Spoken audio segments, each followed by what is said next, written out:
बारिश में जादुई चाय पकौड़े बेचने वाली गरीब बहू।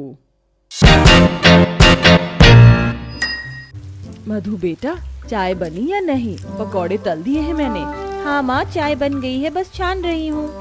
बारिश के मौसम में भीगना और गर्मा गर्म चाय पकौड़े खाना किसे नहीं पसंद। रोशनी अपनी 15 साल की बेटी मधु के साथ एक छोटे से ठेले पर चाय पकौड़े बनाकर बेचने का काम करती थी। वहीं सभी लोग बारिश के मजे लेते हुए चाय और पकौड़े खा रहे होते हैं। अरे वाह वाह वाह, मजा आ गया भाई। इस बारिश के मौसम में गर्मा गर्म पकौड़े और चाय पीकर। बारिश के मौसम में अगर पकौड़े और चाय नहीं पिया तो क्या ही किया। इसी तरह बारिश के मौसम में सुबह से शाम तक चाय पकौड़े बेचकर दोनों माँ बेटियां अपने पूरे परिवार का गुजारा चलाती थी।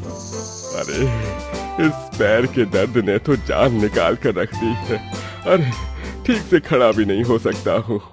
दादाजी, अब आपको इस पैर के दर्द के साथ रहने की जरूरत नहीं है। देखो, माँ आपके लिए दवाई लेकर आई है। लेकिन ये दवाई तो काफी महंगी है। लेकिन पिताजी से बढ़कर नहीं। पिताजी, आप देखना कैसे हफ्ते भर में आपका पैर का दर्द खत्म हो जाता है। और रूही, कनिका, ये देखो, मैं तुम्हारे लिए नया स्कूल बैग और ये किताबें भी लेकर आई हूँ। अब मन लगाकर अच्छे से पढ़ना। भाभी, आप और मधु हमारे लिए कितना मेहनत करती हो। सुबह से शाम तक बारिश में भीगकर चाय पकौड़े बेचकर हम सबका गुजारा चलाती हो। अगर आज भैया होते तो आपको और मधु को इतनी मेहनत नहीं करनी पड़ती। रोशनी के पति आरव की 4 साल पहले एक सड़क दुर्घटना में मृत्यु हो जाती है, जिसके चलते रोशनी पर अपनी 3 बेटियों के साथ साथ अपने पूरे परिवार की जिम्मेदारी भी होती है। पहले रोशनी घरों में काम करके सबका गुजारा चलाती थी, लेकिन ठीक से गुजारा न चलने की वजह से अब रोशनी अपनी बड़ी बेटी के साथ बारिश के मौसम में चाय पकौड़े बेचने का काम करती है। माँ, आज तो इतना अच्छा मौसम हो रहा है और बारिश भी कितनी तेज हो रही है, लेकिन अभी तक हमारे चाय पकौड़े खाने के लिए कोई नहीं आया। सारे पकौड़े भी ठंडे हो गए हैं। सुबह से शाम हो जाती है, लेकिन आज दोनों माँ बेटी की चाय पकौड़े के ठेले पर मुश्किल से 4 से 5 कस्टमर आते हैं और ऐसा अब हर रोज होने लगता है। मुझे तो बहुत टेंशन हो रही है। अगर बारिश के मौसम में हमारे चाय और पकौड़े नहीं बिकेंगे तो हम लोग अपना गुजारा कैसे करेंगे? रोशनी इतना बोलती ही है कि तभी उनके ठेले पर 3-4 लोग भीगते हुए आते हैं और चाय पकौड़े मांगते हैं, जिन्हें देख मधु गर्मा गर्म चाय बनाती है। वहीं रोशनी पकौड़े तलती है, लेकिन जैसे ही वो कस्टमर चाय पकौड़े का स्वाद लेते हैं, अरे ये कैसे पकौड़े दिए हैं तुमने? आधे कच्चे आधे जले हुए हैं। अरे ये चाय भी कितनी घटिया है, सारी की सारी जली हुई चाय है। सारे कस्टमर गुस्सा करके वहाँ से चले जाते हैं, जिसके बाद अब जैसे ही मधु और रोशनी अपनी बनाई हुई चाय और पकौड़े खाती हैं, तो उन्हें भी वो बेस्वाद लगते हैं। माँ, हम जैसे चाय और पकौड़े बनाते हैं वैसे ही बनाया है, तो आज कमी क्या रह गई?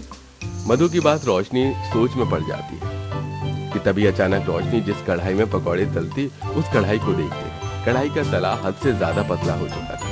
चाय के पतीले के साथ भी ऐसा ही था। ये सब देखकर हमारे चाय पकौड़े बनाने वाले बर्तन खराब हो चुके हैं, इसलिए चाय पकौड़े में कोई स्वाद नहीं है। लेकिन अब करें तो करें क्या? हमारे पास तो अब नए बर्तन खरीदने के लिए पैसे भी नहीं हैं। बर्तनों के खराब होने की वजह से अब दोनों माँ बेटियाँ चाय पकौड़े बनाकर नहीं बेच पाती, जिसके चलते अब घर में पैसों की परेशानी और ज्यादा बढ़ने लगती है। माँ, आज टीचर ने मुझे फिर से फीस के लिए बोला। आप कब मेरी स्कूल की फीस जमा करोगी? अगर आपने जल्दी फीस जमा नहीं की तो वो लोग हमें स्कूल से निकाल देंगे। नहीं मेरी बच्ची, अपनी गरीबों की वजह से मैं अपनी बड़ी बेटी की पढ़ाई का नुकसान होता देख चुकी हूँ, लेकिन तुम दोनों को नहीं देख पाऊंगी।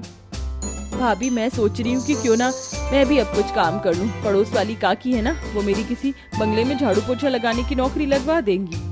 नहीं वेदिका, मैं तुम्हें किसी भी हालत में काम करते नहीं देख सकती। तुम्हारे भैया की आत्मा तो तुम्हें काम करते हुए देखकर बहुत दुखी होगी। दिन पर दिन बढ़ रही अपनी घर की परेशानियों से रोशनी काफी दुखी रहने लगी थी। हे भगवान, अगर तू किसी की जिंदगी में दुख देता है तो उसका हल भी देता है। मेरी जिंदगी में भी इस दुख को कम करने के लिए भगवान हल भेज दे। रोशनी अपने घर में बने छोटे से मंदिर के सामने बैठकर भगवान से प्रार्थना करते हुए रो रही होती है। तभी अचानक रोशनी को अपने घर के बाहर से किसी के चिल्लाने की आवाज आती है, जिसे सुनकर रोशनी जैसे ही बाहर जाती है तो देखती है कि एक बहुत बूढ़ी औरत हाथों में बर्तन का टोकरा लिए खड़ी है। अम्मा, कौन है आप और यहाँ क्या कर रही हैं? बिटिया, मैं बर्तन बेचने वाली हूँ, कुछ बर्तन खरीद लो मुझसे। देखो कितने अच्छे कढ़ाई और पतीले हैं, सिर्फ 100 रुपए के हैं सब। 100 रुपए की इतनी सस्ते? मार्केट में तो एक छोटी सी कढ़ाई भी 500 रुपए से कम नहीं। एक काम करती हूँ, ले ही लेती हूँ, फिर दोबारा से चाय पकौड़े का काम शुरू करूंगी। अपने पास रखे हुए आखिरी 200 रुपए के नोट से रोशनी उस बूढ़ी औरत से पकौड़े तलने के लिए कढ़ाई और चाय बनाने के लिए पतीला खरीद लेती है। माँ बहुत जोरों की भूख लगी है, कुछ बना दो ना। घर में तो बस थोड़ी सी प्याज और बेसन ही रखा है। एक काम करती हूँ, सबके लिए इस नई कढ़ाई में पकौड़े ही बना देती हूँ। रोशनी प्याज, बेसन और मसाले डालकर उसका बैटर बनाती है और नई कढ़ाई में तेल डालकर उसे चूल्हे पर गर्म होने के लिए रख देती है। रोशनी जैसे ही एक पकौड़ा उठाकर उसे कढ़ाई में डालती है तो देखते ही देखते वो 4 हो जाते हैं। ये क्या हुआ? मैंने तो बस एक बार ही पकौड़ा डाला था और ये 4 हो गए। लगता है मेरा वहम होगा। इसे अपना वहम समझकर जैसे ही वो दूसरी बार पकौड़ा डालती है तो वो भी डबल हो जाते हैं। ये देख रोशनी काफी हैरान होती है। हो क्या रहा है? कहीं ये सब मेरी आंखों का धोखा तो नहीं? माँ अगर धोखा होता तो मुझे ये पकौड़े डबल होते हुए दिखाई नहीं देते। कहीं ऐसा तो नहीं है जादुई कढ़ाई हो और इसमें चीज डालते ही वो डबल हो जाती है। मधु की बात सुन रोशनी कढ़ाई के साथ लिए हुए उस पतीले में 2 कप चाय बनाती है, लेकिन जैसे ही चाय बनकर तैयार होती है तो चाय सीधा 4 कप चाय होती है। मधु बेटा, तू ठीक कह रही थी। इस कढ़ाई के साथ साथ ये चाय का पतीला भी जादुई है। भगवान, इसका मतलब उस बूढ़ी अम्मा के रूप में तू ही मेरी मदद करने के लिए आया था। तेरा बहुत बहुत शुक्रिया। पूरे परिवार को उस बर्तन में बनी हुई जादुई चाय और पकौड़े काफी पसंद आते हैं। साथ ही साथ उनका स्वाद भी काफी अच्छा होता है, जिसके बाद अब दोनों माँ बेटी के अंदर दोबारा से बारिश में चाय पकौड़े बेचने का हौसला आता है और अब ठेले पर फिर से एक बार बारिश में चाय पकौड़े बेचने के लिए निकल जाते हैं। अरे बाप रे बाप, कितनी तेज बारिश हो रही है। ऐसी बारिश में तो चाय पकौड़े हो जाए तो मजा ही आ जाए।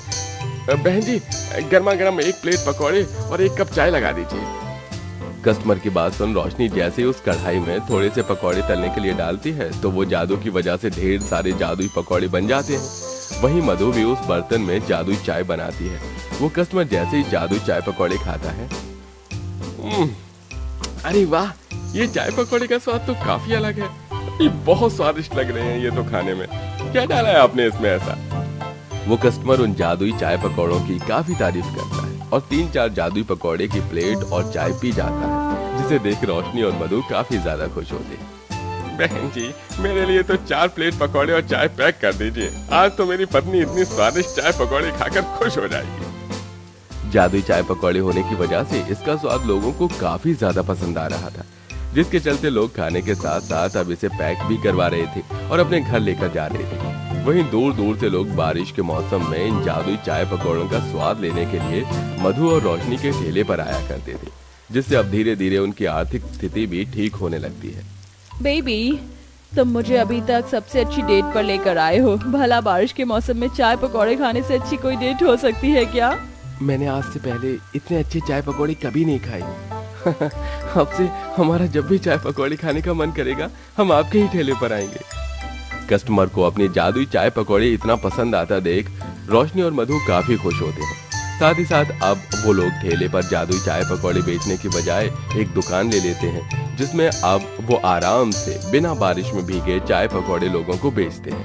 माँ, इन बर्तनों की वजह से हम कस्टमर को इतने टेस्टी जादुई पकौड़े और चाय बेच पाते हैं। हम बस थोड़े से सामान में ढेर सारी चाय और पकौड़े बना लेते, तो क्यों ना अब हम इन्हें गरीबों में बांटे। अरे वाह मेरी बिटिया, तू तो बहुत समझदार हो गई है। ये ख्याल मेरे मन में क्यों नहीं आया। अब हम इन जादुई चाय पकौड़ों को बेचने के साथ साथ इससे लोगों की मदद भी करेंगे। जहाँ दोनों माँ बेटी बारिश के मौसम में लोगों को चाय पकौड़े बेचते, वहीं गरीब लोगों को मुफ्त में जादुई चाय पकौड़े देते, जिससे गरीब भी कुछ पल के लिए बारिश के मौसम के मजे लेते हुए चाय पकौड़े का आनंद लेते हैं। समय बीतने के साथ साथ अब दोनों माँ बेटी जल्दी जल्दी एक रेस्टोरेंट खोल लेती हैं, जिसमें वो बारिश के मौसम में कई तरह के जादुई पकौड़े और चाय बनाकर बेचती हैं और अब पूरा परिवार बिना गरीबी और किसी परेशानी के हंसी खुशी के रहता है।